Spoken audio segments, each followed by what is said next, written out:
Okay, folks, our intro to the Old Testament for today is going to be a bit different. Before I've been doing um, more introductions generally to the Old Testament Hebrew Bible, but what we're going to do this evening is take a bit of a deeper dive into the Septuagint. Really the most important um, version of the Old Testament outside of the Hebrew text itself. Of course, when you bring Orthodox Christianity into the discussion, it's the most important Bible because, like Greek Orthodox, Russian Orthodox, etc., it's the canonical text. So it's extremely important. So I'm just going to share the screen, let you see the notes as we go through them. But let me share my screen. There we go. There we go. So here is why is studying the Septuagint important? Um, One, it was not only the Bible of much of the early church and is quoted a great deal in the New Testament, but it shaped Western and Eastern Christian theological thought up to the Middle Ages. I don't know why it says especially Western. Really, it shaped um, Christian theological thought in general um, for that period of time. It was a vehicle for the spread of the faith of the God of Israel beyond the Hebrew and Aramaic speaking worlds. Um, Number three, it contextualized biblical faith in a Hellenistic mold with all the positives and negatives of that. For example, the Septuagint of Leviticus uses typical language of the Greek sacrificial system and adapts that to the Israelite sacrificial system. It can be valuable for reconstructing the original Hebrew text of the Old Testament. Um, Also, what it does, I want to add that to it. I wrote these notes some time ago. Also, what it does, especially with the finding of the Dead Sea Scrolls, is it's a representative quite often of another Hebrew text. Mm, so can be valuable for restructuring the original Hebrew text of the Old Testament, but it also represents another Hebrew text. For example, kind of like the banner case of this, which we'll look at an example later, is the text of Jeremiah, and this applies for other differences in other prophetic texts and writings texts as well in the Hebrew Bible. The Septuagint text is different, um, more or less, to more or less degrees. The banner case being Jeremiah. Um, Septuagint Jeremiah, 20% shorter, and we'll look at an example of that later on. Okay. It is the Old Testament for numerous Christians today, and the base basis for many of the Orthodox Bible translations. Mhm. And so, and even evangelicals in those areas of the world use translations that are traditionally Orthodox. Historical background: the Septuagint was originally just a translation of the Pentateuch, which is especially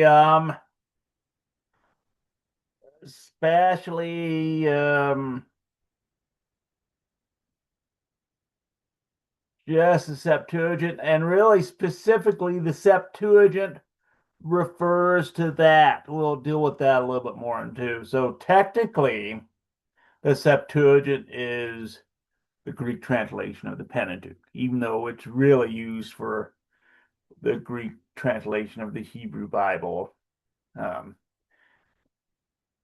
as a whole.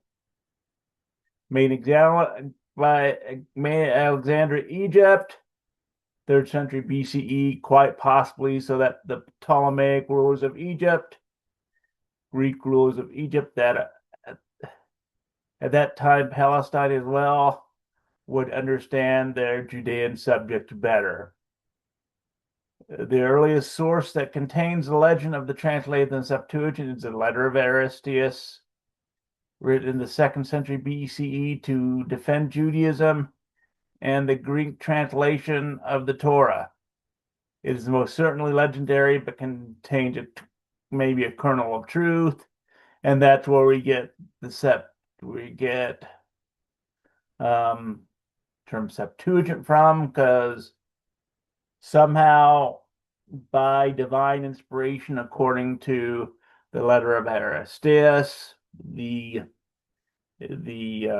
translators worked on it separately, 70 of them, and they all came up with the exact same translation.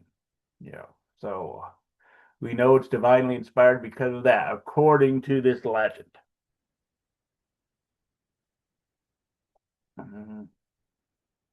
During the next century or so, the rest of the Hebrew Old Testament was translated into Greek. Although commonly called the Septuagint along with the Greek Torah, the Septuagint minus the Torah is called the Old Greek. And so we have two things really coming out of the early centuries BCE. We have the Septuagint, we have the Old Greek. It's kind of the holy grail of Septuagint studies to restore the Old Greek, because what's transmitted down to us in our Septuagints, by and large, is not the pure Old Greek text, but there's overlays to it. And what this means for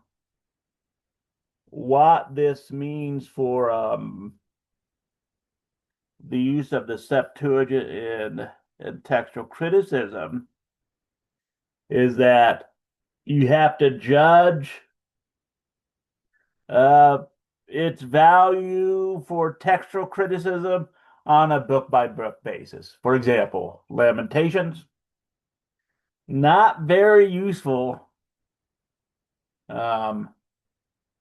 for Hebrew Bible textual criticism, because we have the Old Greek has been obscured by later overlays that are trying to correct it, quote unquote, correct it to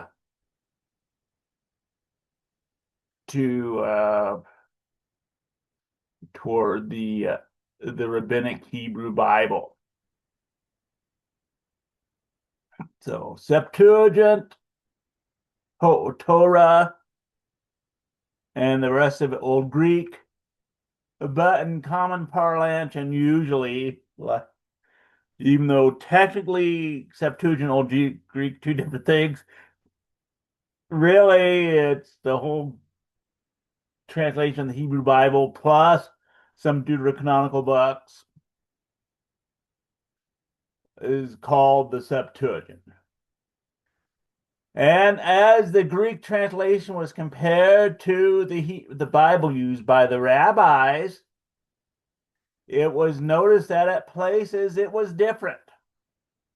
So we have different differences, and so what begins happening, and we see evidence of this even in the Dead Sea Scrolls. At Qumran, we have Cave 7 of Qumran, which contains fragmentary um, Septuagint scrolls. And so Qumran has our oldest evidence for the Hebrew Bible and our oldest very fragmentary evidence, very sparse evidence for the Greek translation of the Hebrew Bible. So, but as the Greek translation was compared to the Bible used by the rabbis, it was noticed by the rabbis that was basically especially by like the 7th, 8th century CE, would be the Masoretic text. Masoretic text equals Hebrew Bible used by the rabbis. Okay. It was noticed that at places it was different, and so it was quote unquote corrected toward that Hebrew text. In reality, and this is what was not known at that time, uh, even though, well, it's really a little bit different situation than that, but it's not known. Sometimes that really there's more than one Hebrew text. So in reality, the Hebrew text underlying the Septuagint is different to greater or lesser extent depending on the biblical book than the text used by Palestinian rabbis. The following timeline may help us understand what is going on with the Septuagint. In other words, the Septuagint is not one monolithic thing, but what we have in our hand when we read the Septuagint is the process of a long thing of editing. It's not that by the end of the 1st century BCE that we had the Septuagint. Ta-da, there it is, and it's remained the same since. No. So here's a timeline for the Septuagint.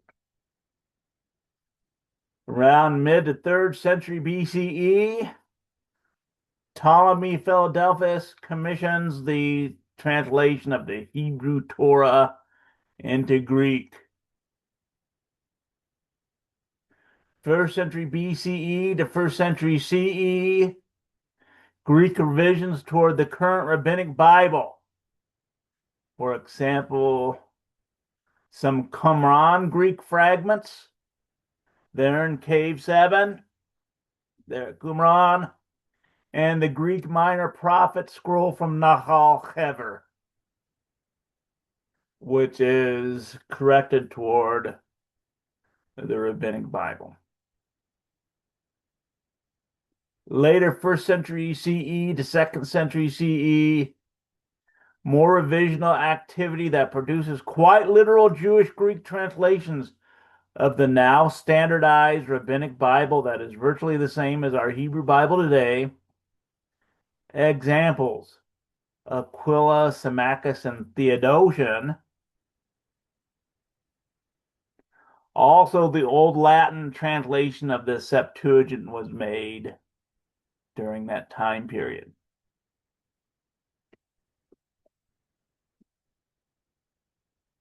And that Old Latin translation of the Septuagint was the Bible of the Western Church, or the Roman Catholic Church, to say, until the 11th century. So extremely important. Already mid-3rd century CE, the genius Alexandrian Christian theologian Origen produces a monumental work, the Hexapla, which included 1, the Hebrew text, 2, Hebrew text transliterated into Greek,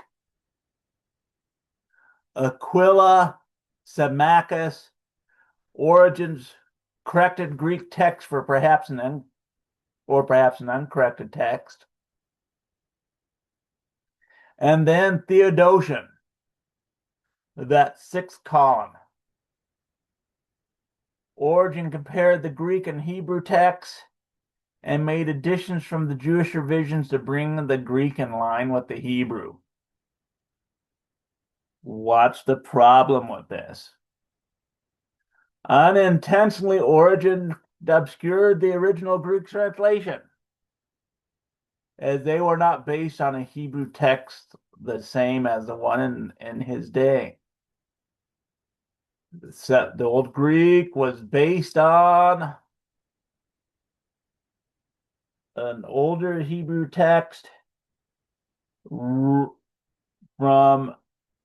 probably Egypt, which was slightly different than the Rabbinic Bible of Origen's day. One of the goals of textual criticism of the Septuagint is to restore the text to before Origen's revision. What more difficult said than done than said, or said than done, whatever. More easier said than done. That's the name of the phrase. Okay, but what we see here is that that's the situation. That's why, even though the Septuagint's really useful for textual criticism of the Hebrew Bible, it's not that useful sometimes, depending on the nature of the Greek text in question, because it's no longer the Old Greek. The Old Greek's been obscured by Origen, primarily. Other Christian revisions of the Septuagint, Hesychius, Lucianic Recension, etc.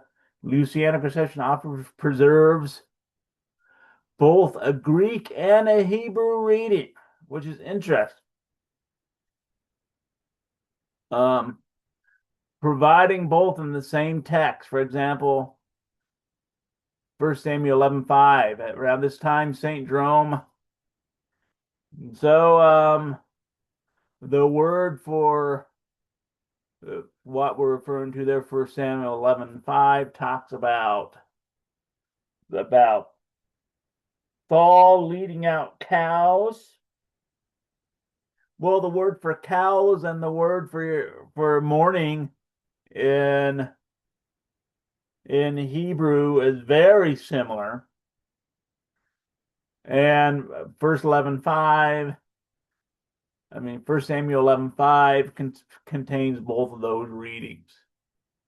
So that version of the Lucianic Recension of 1st and 2nd Kings, 1st and 2nd Samuel, some manuscripts of that may be the key to restoring those particular books, restoring the Old Testament of the Old Greek of those passages, because it preserves some Old Greek readings alongside of a translation of the Masoretic text into Greek. At around this time, St. Jerome made a revision of the Old Latin toward the Hebrew Bible of his day and ends up basically doing a whole new Latin translation of the Hebrew Bible. So, so it's a history of revision starting um, from the first century BCE. Relation of the Old Greek to the Hebrew text. The Hebrew text it reflects is often different than the Hebrew Bible today to a greater or lesser degree. The greater or lesser degree is basically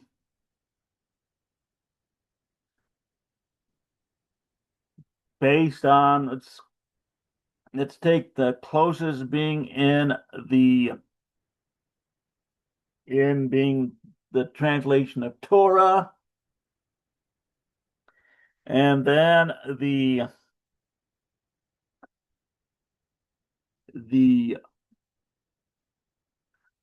prophets, not as close as the Hebrew text. And the question that arises there with the prophetic text is whether it's reflecting just a different Hebrew text. That's always a question.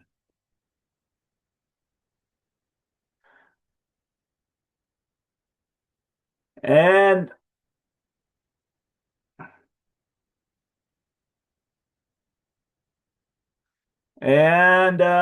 when we get to the writings of, say, example, Job,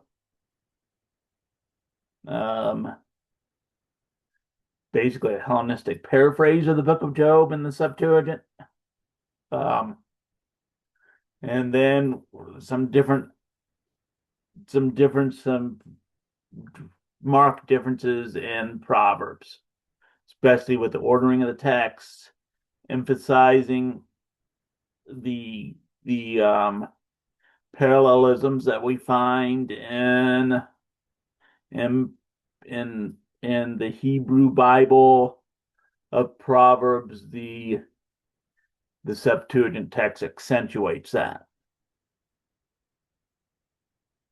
And at times, the Old Greek probably represents a better Hebrew text than we now possess in the rabbinic text. So the Septuagint in perspective, there are a lot more English translations of the Bible. A handy way to think of what the Septuagint means and represents is to think of what we mean by saying the English Bible, saying the Septuagint is similar to saying the Greek Bible.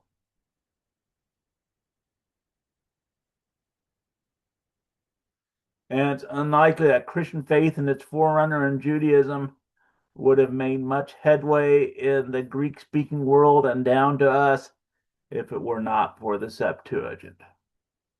So there you go, kind of a quick survey of the Septuagint. Septuagint is a more complex than it's more complex than what this represents, actually, but more complex. Its use in textual criticism has to be done judiciously. Some Septuagint books of the Bible are just more useful text critically than the others. With that, I'll let you go for this evening. Have a nice evening. God bless.